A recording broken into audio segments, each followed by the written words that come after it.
एक और obstacle teacher बताते हैं। वो बात करते हैं संभूति और असंभूति की। जब भी हम उपनिषदों की बात करते हैं तो ये वर्ड्स हम सुनते हैं। आज हम इनको भी थोड़ा सा डिटेल में समझते हैं। असंभूति का मतलब ऐसे पावर्स, देव पितर, इस तरीके के बीइंग्स जो मटेरियलिस्टिक फल दे देते हैं। ये चाहिए लो, धन चाहिए लो, शक्ति चाहिए लो। These guys are not bad और रॉन्ग, नो नथिंग। लेकिन अगर हम सिर्फ इन्हीं को पूछते रहें, पैसा दे दो, शक्ति दे दो, ये दे दो, वो दे दो, मतलब मटेरियलिस्टिक लाइफ के लिए हम इनको पूछते रह रहे हैं, ये मिल जाए, वो मिल जाए, ये मिल जाए, वो मिल जाए। ये है असंभूति के उपासक, यानी कि मटेरियलिस्टिक चीजों के लिए जो पूजा कर रहे हैं वो है। और संभूति के उपासक कौन हुए? परब्रह्म। संभूति इस परब्रह्म, जो परब्रह्म के उपासक हैं, जो हम हैं। हम सोल अफर्मेशन कर रहे हैं, हम परब्रह्म को पूछ रहे हैं। हम जान रहे हैं कि हम कहाँ से आए, हम डिवाइन डिवाइन स्पार्क को समझ रहे हैं, हम परब्रह्म को पूछ रहे हैं। ये फर्क है संभूति और असंभूति में। तो जो असंभूति में पड़े हुए हैं, मटेरियलिस्टिक वर्ल्ड में पड़े हुए हैं, they will fall. But those who pray to supreme God and still do not follow, they will fall much much much deep.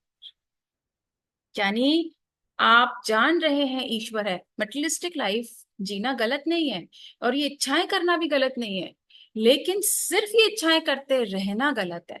हमें पता है हमें सेल्वेशन के लिए भी प्रयास करना चाहिए, हमें हमारी मुक्ति के लिए भी प्रयास करना चाहिए, हम कैसे सही रास्ते पर बढ़े, हमें इसके लिए भी प्रयास करना चाहिए। तो क्या हम कर रहे हैं, या हम सिर्फ मटेरियलिस्टिक चीजें हासिल करने में लगे हुए हैं? गॉड, लक्ष्मी माता की पूजा कर रहे हैं, लक्ष्मी माता की पूजा करना गलत नहीं है, even I do that. But सिर्फ लक्ष्मी माता की पूजा करना कि सिर्फ धन मिल जाए, आप प्रॉस्पेरिटी मांगे, विचारों की समृद्धि मांगे, सद्बुद्धि मांगे, क्षमता मांगे कि जब कठिन समय आए हम उस पर सही रास्ते पर चल सकें। हम ये सब मांग रहे हैं क्या? क्योंकि हमें पता है ये चीजें सही है, हमें पता है हमें ये मांगना चाहिए, हमें पता है सही और गलत क्या है, हमें विवेक है, हमें डिसर्नमेंट है। तो क्या हम उसको अपने जीवन में अप्लाई कर रहे हैं क्या? टीचर स्टूडेंट को यही समझाने की कोशिश कर रहे हैं कि बेटा, अब you know what is right और व्हाट इज रॉन्ग।